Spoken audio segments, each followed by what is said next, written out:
नमस्कार, VCN news के हिंदी समाचारों में आपका स्वागत है। शहरी नहीं पूरे जिले तथा विदर्भ में हजारों भक्तों के श्रद्धास्थल स्थानीय जयस्तंभ चौक स्थित वेंकटेश बालाजी मंदिर में इस साल भी शुक्रवार 29 दिसंबर की रोज वैकुंठ एकादशी उत्सव कार्यक्रम का आयोजन किया गया। शुक्रवार को वैकुंठ एकादशी के दिन मंदिर का वैकुंठ द्वार खुलता है। सुबह 5 बजे उत्सव की शुरुआत होती है। प्रभु वेंकटेश जी के पूजा अर्चना तथा अभिषेक से की गई। इस पश्चात 6 बजे पालकी वैकुंठ द्वार से निकालकर खत्री कंपाउंड, जयस्तंभ चौक, बेस्ट बाजार होते हुए पुनश्च मंदिर परिसर में पहुंच गई। इस शोभा यात्रा में बड़े पैमाने पर श्रद्धालु उपस्थित थे। उल्लेखनीय है कि मंदिर के उत्तर दिशा में स्थापित वैकुंठ द्वार साल में केवल एक ही बार खुलता है। ऐसा माना जाता है वैकुंठ एकादशी के दिन इस द्वार से गुजरने वाले को मोक्ष की प्राप्ति होती है। उल्लेखनीय है कि सुबह 6 से 11 बजे तक तथा दोपहर 4 बजे से रात 10 बजे तक मंदिर खुला रखकर विविध धार्मिक कार्यक्रम का आयोजन किया गया। आगामी 31 दिसंबर की पूर्व संध्या पर नागरिकों द्वारा नववर्ष के आगमन पर मनाए जाने वाले जल्लोष को मद्देनजर रखते हुए पुलिस प्रशासन की ओर से युद्ध स्तर पर बंदोबस्त प्रारंभ किया गया है। इस दौरान शहर में आपराधिक प्रवृत्तियों द्वारा कोई अप्रिय घटना को अंजाम न दे, इसके लिए अपराध शाखा के 2 दल बनाए गए, जो विशेषकर खोलापुरी गेट व नागपुरी गेट थाना क्षेत्र के रिकॉर्डधारी बदमाशों के घरों की तलाशी अभियान प्रारंभ कर चुका है। बताया गया है कि ऐसे अवसरों पर अक्सर तड़ीपार अपने घरों में पाए जाते हैं, जिनकी तलाशी मुहिम कोम्बिंग ऑपरेशन के जरिए की जा रही है। इस संदर्भ में पुलिस आयुक्त दत्तात्रेय मंडलिक ने बताया, विगत 2017 में आपराधिक वारदातों में कुछ हद तक कमी आई है। नववर्ष में महिलाओं की सुरक्षा पर विशेष ध्यान देने के साथ ही उनके कार्यकाल पर उन्होंने संतोष जताया है।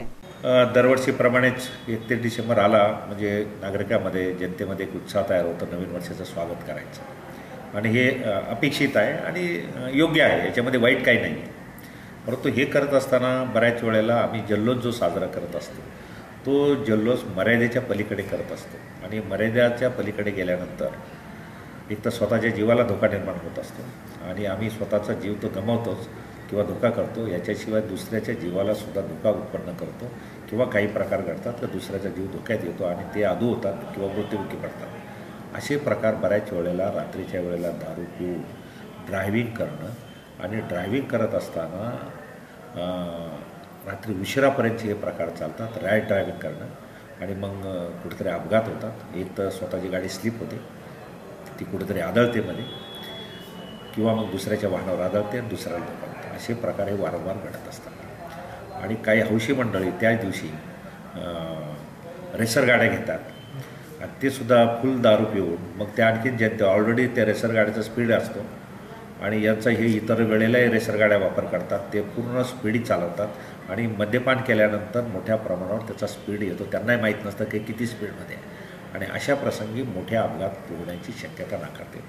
याचा सारासार विचार करता पोलिसांचं एकच कर्तव्य आहे की कसल्याही परिस्थितीत कुठले वित्तहानी आणि जीवितहानी होता कामा नये, आणि हानी नाही, कुणी आदू पण होता कामा नये। कारण एखादा हातपाय मोडला किंवा एखादा शरीराचा महत्त्वाचा भाग पडला तर आयुष्यात जो कमावणारा व्यक्ती असतो तो काही कमवू शकत नाही आहे, तो कुटुंब त्याच्यावर अवलंबून असतं। तर जीवितहानीशिवाय एखादी मुख्य हानीसुद्धा शरीराच्या भागाची होणे हा फार महत्त्वाचा आहे। साल भर की पढ़ाई करने के बाद स्वाभाविक है कि छात्र छात्राओं को कुछ चेंज चाहिए। पढ़ाई के अलावा अपने व्यक्तिमत्व को निखारने, अपनी कलाओं को प्रस्तुत करने हर साल विविध स्कूलों में रंगारंग स्नेह सम्मेलन का आयोजन किया जाता है। स्थानिक एकवीरा नगर स्थित हरिकिशन मालू इंग्लिश स्कूल में वार्षिक स्नेह सम्मेलन का आयोजन स्थानिक सांस्कृतिक भवन में किया गया।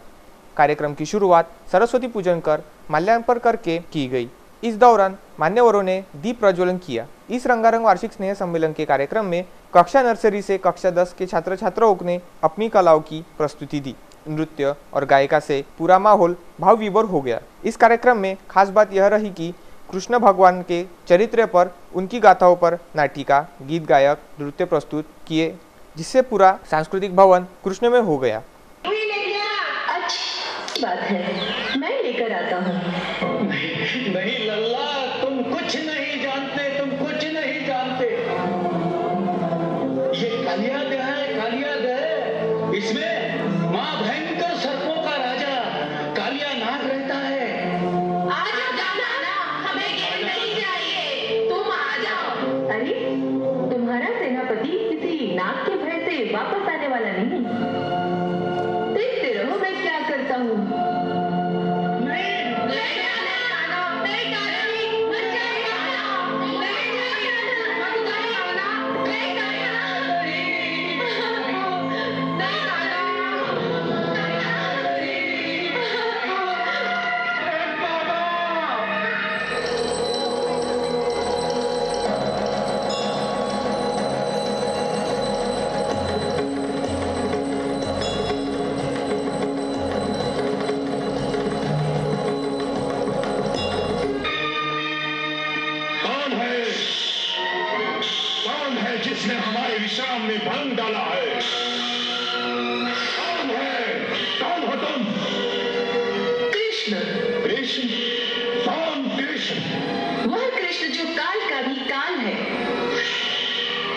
हुआ है।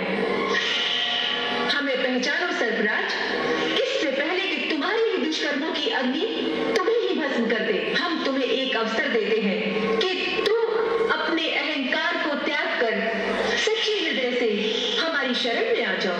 हम तुम्हें समस्त पापों से मुक्त करके क्षमा कर देंगे। हमारी शरण में आ जाओ। हमारी करुणा का द्वार सर्वदा खुला रहता है। बहुत हो गया, अब तेरी अंतिम घड़ी आ गई है।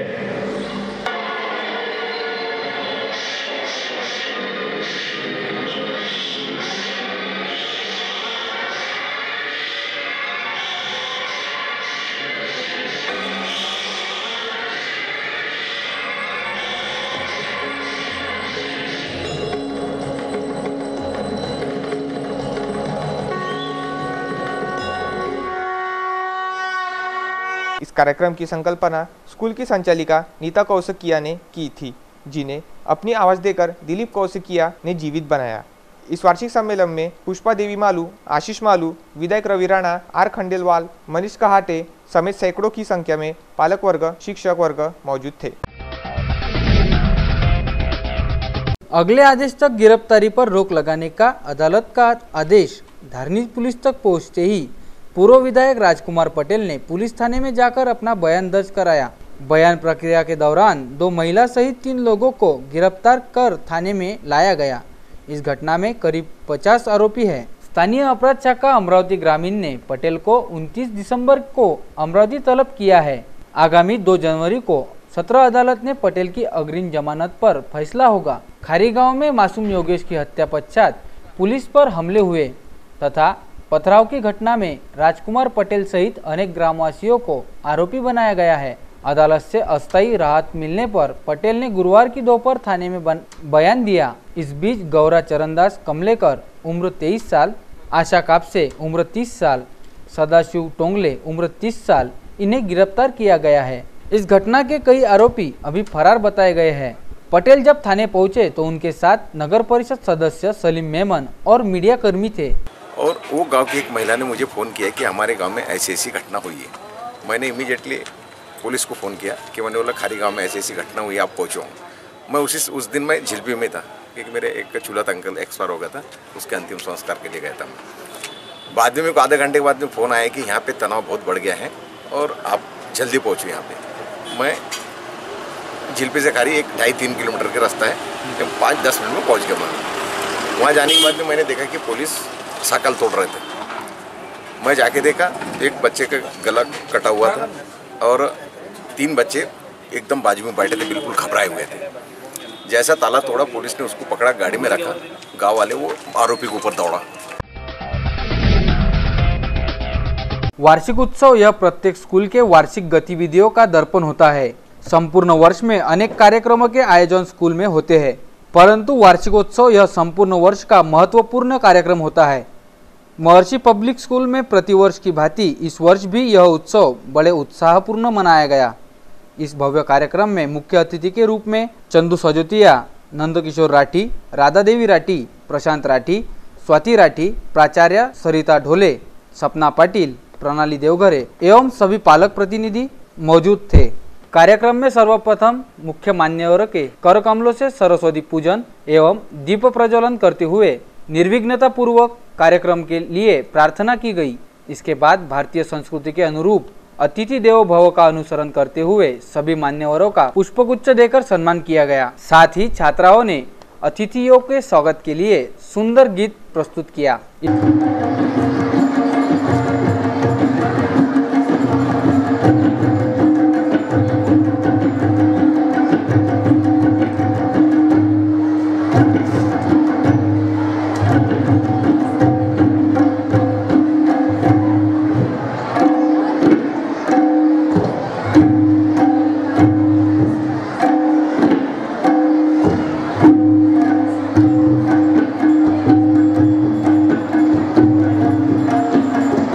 कड़ी में संपूर्ण वर्ष की क्रियाशीलता को देखकर जो छात्र सभी तरह से अव्वल रहे, अमेय विराले, अरमान बख्श, शिव राठौड़, श्रद्धा कडू, उर्वशी दुपारे, मानसी इसळ, कृष्णा राठौड़, स्नेहा काळबांडे, मैथिली देशमुख, इशिका भाट, लक्ष्य झुंबानी, प्राची कळसकर, दिग्विजय वाघ, अनुराधा चोपड़े।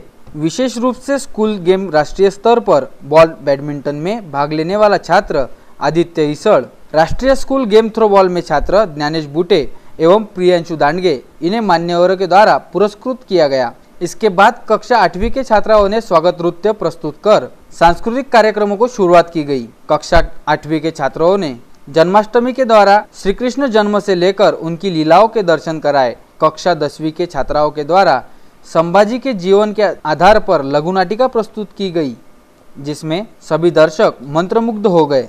इस प्रकार यह कार्यक्रम सभी के सहयोग से उत्साहपूर्वक संपन्न हुआ। इस कार्यक्रम का संचालन शिक्षक प्रदीप दाभाड़े, शिक्षिका मेघना मोहोड, श्रावती सोनटक्के, शाश्वती देखने, वैष्णवी पवार एवं छात्रा अनुराग माकोड़े, अमन चौहान एवं निषाद मावरे ने किया। आभार प्रदर्शन छात्रा वेदांती धनसुईकर ने किया। वार्षिक स्नेह सम्मेलन आज हो रहा है। महर्षि पब्लिक स्कूल जो एक छोटा सा पौधा था, आज एक वट वृक्ष के लिए आगे बढ़ रहा है। महर्षि पब्लिक स्कूल में नर्सरी से लेकर 12th स्टैंडर्ड तक CBSE एफिलिएटेड बोर्ड की क्लासेस चलाई जाती हैं। इसी के साथ साथ महर्षि जूनियर कॉलेज एक अलग एंटिटी है, जिसमें वोकेशनल ग्रुप फिशरी के साथ ही बच्चों को शिक्षा दी जाती है। CBSE बोर्ड के तहत बच्चों के पूर्ण विकास के लिए, सर्वांगीण विकास के लिए न कि सिर्फ पढ़ाई बल्कि स्पोर्ट्स, कल्चरल एक्टिविटीज़ और उनको आगे बढ़ने का जो कोई भी प्रोत्साहन देने की ज़रूरत है या ट्रेनिंग देने की ज़रूरत है, वो पूरी तरह टीचर्स उसके लिए मेहनत देती हैं। राजनीति का माहौल सदियों से गर्माता चला आ रहा है। नेताओं द्वारा आपत्तिजनक बयान देने पर हमेशा ही बवाल होता आ रहा है। कभी केंद्र में तो कभी राज्य में ऐसी घटनाएं होना अभी आम हो गया है। मंगलवार के रोज केंद्रीय राज्य मंत्री अनंत कुमार हेगड़े का विवादित बयान सामने आया था। केंद्रीय कौशल विकास मंत्रालय के मंत्री हेगड़े ने रविवार की रोज कहा था कि जो लोग खुद को सेक्युलर कहते हैं वो अपने प्रतिशत के बारे में अनजान हैं। साथ ही उन्होंने जाति धर्म की धर्मनिरपेक्ष शब्दों की आलोचना की, जिसके चलते 29 दिसंबर की रोज रिपब्लिकन पार्टी ऑफ इंडिया के पदाधिकारियों ने जिला कचहरी पर संविधान के खिलाफ बयान देने वाले केंद्रीय राज्य मंत्री हेगड़े के होर्डिंग को जूते चप्पल से पीटा, उनके होर्डिंग को जलाया तथा धर्मनिरपेक्ष बयान देने वाले मंत्री अनंत हेगड़े को तुरंत इस्तीफा देने की मांग RPI ने जिलाधीश को ज्ञापन सौंपकर की है। आणि आज अनंत हेगड़े यांनी जे वक्तव्य केलं आहे, घटना जे आमची सत्ता आहे आम्ही त्या घटना मोडण्यासाठीच आम्ही सत्तेत आलेलो असं हेगड़े म्हणतात। त्यासाठी आमचे जेवढे गटतट आहेत, आंबेडकरी चळवळीचे जेवढे गटतट आहेत, आम्ही जेवढे जसे आमची संघटना आहे ते जरी काही वेगळे असतील, पण ज्यावेळेस आमचे बाबासाहेब ज्यावेळेस बोटे त्यांनी घटनेवर जेव्हा कोणी वक्तव्य करते तेव्हा आम्ही सगळे गटतट एकत्र येऊन त्या हेगड़ेला पाणी पाजल्यावर राहणार नाही। महानगर पालिका में शुक्रवार को संपन्न हुई स्थायी समिति सभा में राजापेट स्थित उड़ानपुल तथा शहर में महिला शौचालयों के निर्माण को इजाजत दी गई है। बताया जाता है कि राजापेट उड़ानपुल का निर्माण कार्य पिछले कुछ दिनों से बंद पड़ा था। शुक्रवार को मनपा की स्थायी समिति सभा में ROB के इस बंद पड़े कार्य को आगे बढ़ाने के लिए मोहलत दिए जाने पर निर्णय लेने के साथ ही शहर में महिला शौचालय के निर्माण कार्य को भी इस बैठक में इजाजत दी गई है, जिसका निर्माण कार्य आगामी दिनों में प्रारंभ होगा। महानगरपालिकेच्या अस्थायी समितीमध्ये आम्ही जो ROB सध्या राजापेठचा सुरू आहे त्याला आम्ही एक्सटेन्शन दिलेला आहे। त्याचबरोबरीने आम्ही हे सांगितलेलं आहे की जो रस्ता आता कवरनगरकडे जाणार आहे त्या ठिकाणचं जे बांधकाम रेल्वे विभाग करणार आहे, त्या रेल्वे विभागातल्या अधिकाऱ्यांची त्याचबरोबरीने कंत्राटदाराची मीटिंग जानेवारी महिन्याच्या पहिल्या आठवड्यामध्ये दुसऱ्या आठवड्यामध्ये बोलवावी, तसे आदेश आम्ही प्रशासनाला दिलेले आहेत। आणि साधारणतः जानेवारीच्या शेवटी तो रस्ता जो बडनेराकडे जाणार आहे तो सुरू करण्याच्या संदर्भामध्ये तसे निर्देश पण आम्ही दिलेले आहेत। त्याचबरोबरीने महिला टॉयलेट बांधण्याच्या संदर्भामध्ये सुद्धा आम्ही एक आदर्श कंपनी आहे तिला आम्ही काम देण्याचा आता याच्यामध्ये निर्णय केलेला आहे, जेणेकरून देवदर्शनाला, मार्केटला, शॉपिंगला जाणाऱ्या ज्या महिला आहेत त्यांना टॉयलेटला जाय संदर्भात एक चांगली व्यवस्था आणि निर्माण व्हावी या दृष्टीने आम्ही त्याचा पण विचार या ठिकाणी करतो आहे आणि तो आम्ही केलेला आहे। राज्य परिवहन के महामंडल के बुल्ढाना स्थित विभागीय नियंत्रक अनिल मेहतर को 10,000 रुपये की रिश्वत मांगने के आरोप में बुल्ढाना पुलिस ने नामजद किया है। बताया जाता है कि अनिल मेहतर ने एसटी कर्मचारियों से बुल्ढाना आगार के विभागीय कार्यशाला में बदली करने के एवज में 10,000 रुपये की मांग की थी। अगले आदेश तक गिरफ्तारी पर रोक लगाने का अदालत का आदेश धारनी पुलिस तक पहुंचते ही पूर्व विधायक राजकुमार पटेल ने पुलिस थाने में जाकर अपना बयान दर्ज कराया। बयान प्रक्रिया के दौरान 2 महिला सहित 3 लोगों को गिरफ्तार कर थाने में लाया गया। इस घटना में करीब 50 आरोपी हैं। स्थानीय अपराध शाखा अमरावती ग्रामीण ने पटेल को 29 दिसंबर को अमरावती तलब किया है। आगामी 2 जनवरी को सत्र अदालत ने पटेल की अग्रिम जमानत पर फैसला होगा। खारी गांव में मासूम योगेश की हत्या पश्चात पुलिस पर हमले हुए तथा पथराव की घटना में राजकुमार पटेल सहित अनेक ग्रामवासियों को आरोपी बनाया गया है। अदालत से अस्थायी राहत मिलने पर पटेल ने गुरुवार की दोपहर थाने में बयान दिया। इस बीच गौरा चरणदास कमलेकर उम्र 23 साल, आशा कापसे उम्र 30 साल, सदाशिव टोंगले उम्र 30 साल इन्हें गिरफ्तार किया गया है। इस घटना के कई आरोपी अभी फरार बताए गए हैं। पटेल जब थाने पहुंचे तो उनके साथ नगर परिषद सदस्य सलीम मेमन और मीडिया कर्मी थे। और वो गांव की एक महिला ने मुझे फ़ोन किया कि हमारे गांव में ऐसी घटना हुई है। मैंने इमीडिएटली पुलिस को फ़ोन किया कि मैंने बोला खारी गांव में ऐसी घटना हुई, आप पहुँचो। मैं उस दिन मैं झिलपी में था क्योंकि मेरे एक चूल्हा अंकल एक्सपायर हो गया था, उसके अंतिम संस्कार के लिए गया था। बाद में मेरे को आधे घंटे के बाद में फ़ोन आया कि यहाँ पे तनाव बहुत बढ़ गया है और आप जल्दी पहुँचो यहाँ पे। मैं झिलपी से खारी 2.5-3 किलोमीटर का रास्ता है, 5-10 मिनट में पहुँच गया। मैं वहाँ जाने के बाद में मैंने देखा कि पुलिस साकल तोड़ रहे थे। मैं जाके देखा एक बच्चे का गला कटा हुआ था और 3 बच्चे एकदम बाजू में बैठे थे, बिल्कुल घबराए हुए थे। जैसा ताला तोड़ा पुलिस ने उसको पकड़ा, गाड़ी में रखा। गांव वाले वो आरोपी के ऊपर दौड़ा। खबरों में अब वक्त हो चला है यहीं पर रुकने का। कल फिर मुलाकात होगी नई तरोताज़ा खबरों के साथ। तब तक देखते रहिए VCN न्यूज़। नमस्कार।